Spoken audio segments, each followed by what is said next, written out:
Nu over på engelsk, fordi vi skal sige god eftermiddag til en herre, som er et helt andet sted i verden, og vi skal nemlig stille over til Thailand, til byen Pattaya. And right now we gotta say a very good afternoon to Dan Cheeseman. And Dan, you're a long way away from where I am, but I hope you can hear me at least through this connection. Yes, I can hear you. Good afternoon. Good afternoon, Dan. And first of all, it's so wonderful to have you on the line. Yeah, good. I know it's been long overdue, Robin. I know that I keep missing you, and I've been looking forward to speaking to you. You should know, Dan, we are more than happy. We know you're a busy guy, and you're doing your things, so it's absolutely a privilege for us that we could get you on the line today. And maybe we could start out by, you could introduce yourself to our good listeners. Okay, all right. Well, I'm Dan, and I know actually, Robin, that we've sort of passed in the night. You was in Pattaya once. So right. I've lived in Pattaya 10 years, really specialising in media over here. But my career began many years ago now, Robin, probably, I'm 42 now. So I worked for Coca-Cola for 10 years and then went to work in London and developed business propositions and marketing. But then really fancied just getting out of the rat race and coming to Thailand. And what was due to be a 1-year break turned into a 10-year break, and here we are today talking. Amazing. Dan, I just want to focus on the thing that you said. You worked for example, Coca-Cola, then you worked in London. How did it all come that you thought about going to Thailand or to Asia?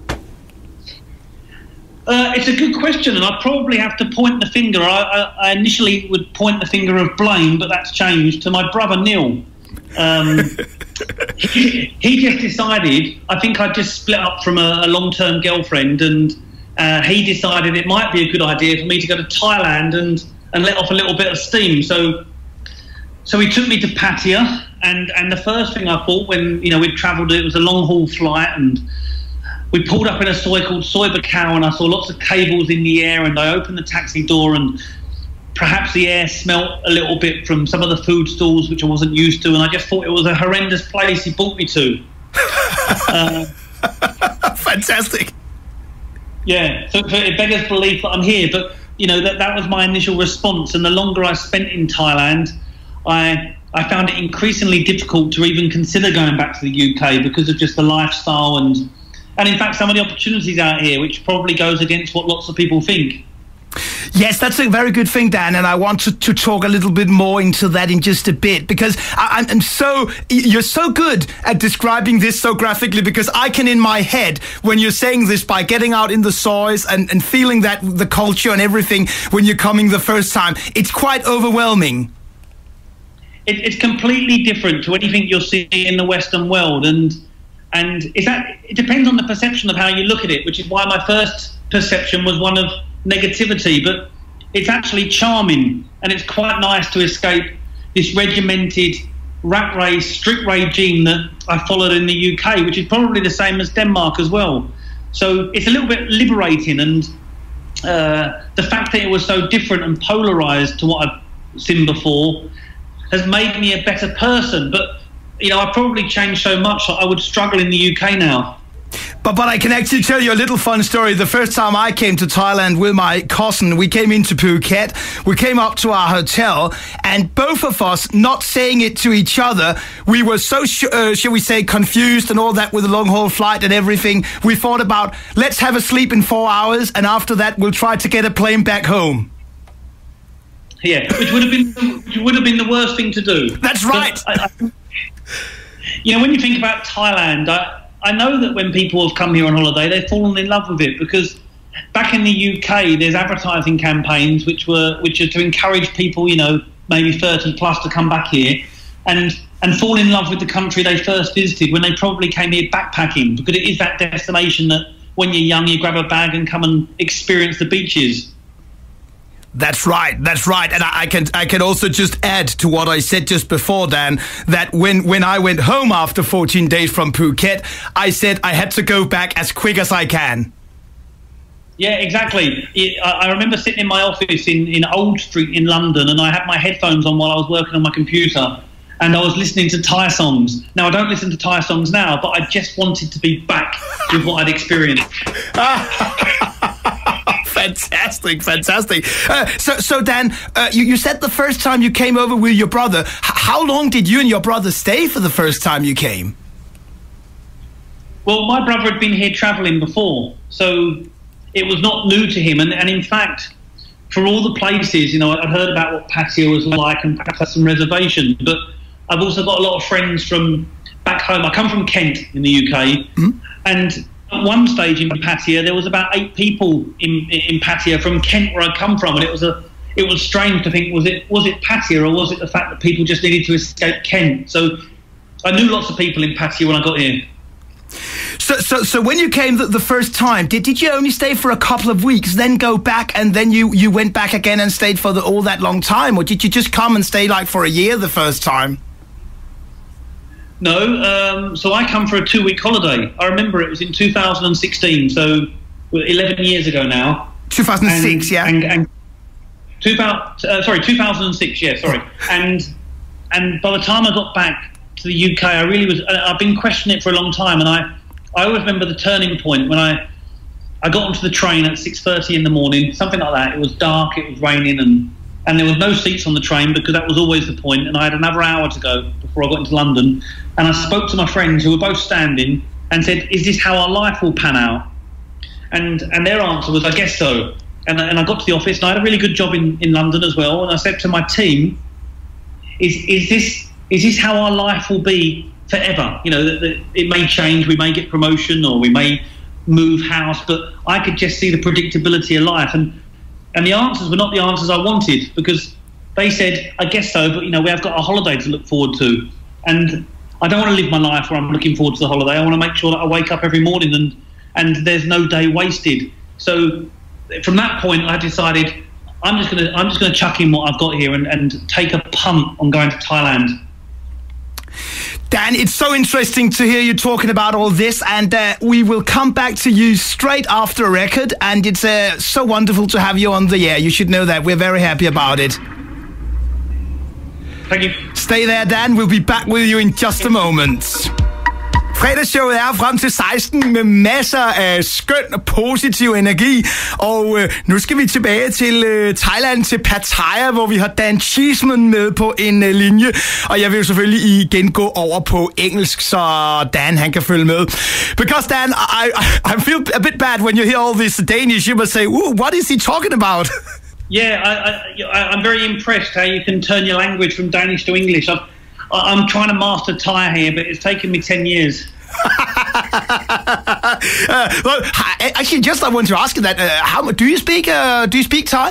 Oh, well, listen, I've been doing lessons now for the last year and a half, because it took me 8 years to suddenly accept that maybe Thailand's going to be the place that I spend most of my life, because, you know, I came here to travel, and every year I was working, and business was getting better and better, and I thought it would be a stopgap. So now the answer is I'm getting there. Not quite, but for 10 years, when Thais ask me if I can speak Thai, and I say no, when they ask me how long I've been here, I would rather tell them 1 year. You get a bit embarrassed, do you? Yeah, it's embarrassing. I think it's something that's probably comes from being British, the inability to speak a second language. I can tell you that my grandpa, he said the same until his dying day. Every time he came over here to Denmark, he said, "Oh, I feel a bit embarrassed that I can't speak a word of Danish, because all the Danish people, they speak so good English." Yeah, that's the point. Everyone can speak English wherever you go. That's right. So how is it to have these Thai lessons? Is it difficult picking up on the language, or have you feel like you got quite a grip on it now? Well, you know, Thai is very difficult. It's actually quite a simple language, and as I go to my lessons, I have a teacher. I go twice a week in the morning before I come to work, and they're one-on-one lessons. And if I try too hard, it becomes more difficult. And what she's told me is you need to relax and accept that Thai is quite simple. But the challenge is Thai is a very tonal language, so it's not like just learning a set of rules and then speaking it. you need to be able to use your mouth differently. And some of the words, there's one word which I'll try now. It's cow. It's something like that, but there's 8 different meanings. So you could be saying horse, enter, cow, sit. And I guess in the context of speaking, they'll give you the benefit of the doubt. But to you and my ear, the difference in the tone isn't picked up. Wow, that's really that. Even when you're telling us it now, it sounds, shall we say, quite complicated, and you really have to, shall we say, use your ear and pick up on the different tones. Yeah, and the other thing as well is when you speak to Thais in business and you try and speak in Thai, I think it's a little bit of a shock to them, and I think a lot of them would rather you just speak English, which isn't making an excuse. It's just the reality. Yeah. So they feel and you feel that you're sure that you're picking up on the right thing that you're talking about. Yeah, and they probably haven't got the patience because, again, I'm British, so my ability to speak any language is quite challenging, and the conversation would take far too long with me thinking about what word comes next. So I'm much more comfortable speaking English. I'm feeling, Dan, that you're really going well here. So we'll probably have a little series with you. So in one of the coming weeks when we're coming back with you, I also wanted to talk to you about, driving a business in Thailand, how it is to go with the Thai people. But I want to go back now to the point that we spoke about before the music. You coming to Thailand, you came the first time, then you spoke with your colleagues in this London office. And what happened after that? How did the turning point came where you went for, shall we say, for a long time to Thailand? Okay, well, there was a very interesting moment when I wanted to sit with my boss, and we met in the head office in London, and he thought I just wanted to meet him at 6 o'clock in the morning because we wanted to do some work. So hence for the hours we were working. So when I handed in my resignation, it was a complete shock to them. But to me, and the moment I walked out of that office, there was this huge empowerment that I'd probably never felt before.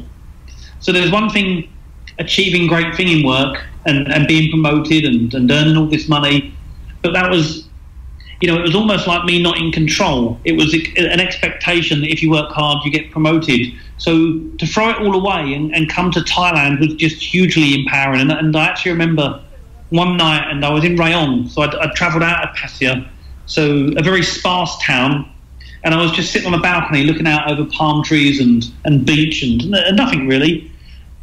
And I felt completely at ease with my life for that one moment in terms of what I'd done, even though it was unknown and uncertainty. And at the time I was 32, so it was probably a time where maybe I should have worried a little bit more about my future. But that was a good moment in my life. Beautiful. So that was when you'd come back to Thailand for a longer time. That was it. I then decided that I would come here for 12 months, and with no agenda. So as empowering as it was, if I look back on my time now, I'm not sure whether I should have taken that time off or whether I should have just committed to get straight into some kind of work and not waste time, because I'm 42 years old now, and I wish I was 10 years younger doing the things I'm doing, because I've just got so much energy and drive to make things happen that I don't want to run out of time. Wow, that's really inspiring. But I mean, isn't it that? Well, I can relate to that with the media. When you're in the media, you feel every day, wow, I'm doing a difference. I'm doing something fantastic that I love. Yeah, it's that, and being in Pattaya, you surround yourself with a slightly older profile. I've done some research actually for my media, and the average age of an expat over here is 55 years old. So for a 42-year-old, I kind of feel younger, but when I travel back to the UK or anywhere else, I realise that I'm on perhaps the other side of the age, and time does run out. Now, I'm not trying to be morbid here because I know there's retirement, but I just have so much ambition to try things, and I'm at a stage now where things are happening so quickly that I don't want the years to run out and run out of the fun that I'm having doing this. I love that. I love that saying, Dan. That's really inspiring for everybody to hear that, I must say. Someone told me, and I'm going to buy this, and this is probably good advice for anyone listening. Yeah. When I hit 40, I remember when my dad turned 40, and that seemed like he was a very old man then. And when I hit 40, someone said to me, but 40 is the new 30. What they were saying is, you know, we have kids later now and we're living longer, so I really buy into the fact that I'm actually 30 years old, really. That's a good thing. I'm 33 right now, so I'll take you up on that one. Yeah, you're 23. That's a good one. That's a good one, Dan. I want to buy that. Yeah. But Dan, I just want to, before we end our first part here, ask you, those 12 months you had in Pattaya in Thailand, where you didn't really do anything, shall we say, what did you do these 12 months when you came that 1 year for the first time? Well, I'll tell you what I did. My plan was to travel across Thailand, which I didn't do. I met some guys here, and I probably spent far too much time sitting drinking. It was like it was a moment of my time which I can either say was a time for me to have some space to myself, which wasn't true, or I'd really just rejected myself. I pulled myself out of society for a while and did nothing. So I can never look back and say whether that was a good thing or bad thing, because sitting in a bar for 12 months is never going to sound like a good thing. But, you know, where I am today, something's obviously gone right. Indeed. But I just have to, Dan, ask you this, because I've been to Pattaya, I've been walking down the streets like 9-10 o'clock in the morning, and I won't judge anyone, but you know, you see these, they're very, very kind, but you see these British guys sitting with their beer 10 o'clock in the morning, just speaking. When you come back at 8 o'clock at night or at 7 o'clock, maybe they're still. Weren't you afraid of coming into that wheel, shall we say? I didn't actually look at it that badly, because I never felt like I was. Well, I guess people wouldn't. I was always in control of my drinking. You know, it was fine. But in fact, I used to smoke back then, and I remember I woke up one morning, and it was probably one morning at 12 o'clock. Not, you know, I didn't think morning existed, which is not a good thing. And I got up and I sat on the sofa and had a cigarette. And then I realised, and this was the point when I said, what the hell am I doing with my life? You know, what the hell? And at that point, I stopped going out, and I decided it was time to get back into a career and give some value to my life. And that's when I sort of got into media and moved to where I am now. And Dan, now we will do a little teasing thing, shall we say, because next time we come back with you, either maybe in 1 or 2 weeks' time, we will talk all about your media career, but we'll just make a teasing point now where you can tell our good listeners where can they see more about you so they can warm up for the next part. Okay, well, if there was any intrigue, they can look on my Facebook page, which is dan.cheeseman, or maybe they can look at some of the media, which one of them is thaivisa.com, and then another one would be inspirebangkok.com. So there's a number of websites, but perhaps that's a starting point for them. And I know that our good man Alexander, he'll be putting onto our show page, FredagsShowet, links for some of your pages, and then we will come back with you and talk all about what happened when you started your career in Thailand. Yeah, and never look back. That's so good. So just before I leave you today, Dan, I just have to ask you, the weekend is coming up. Your time now is just before 6 o'clock at night. And what is the weekend in store for you? Okay, well, it's 5:45 now. So my wife is with her friends on the Hilton, on the rooftop, enjoying their cocktails and watching the sunset. Oh, posh. And very posh, very posh. I'm not worthy, so I said that I would go and meet her. There's a new.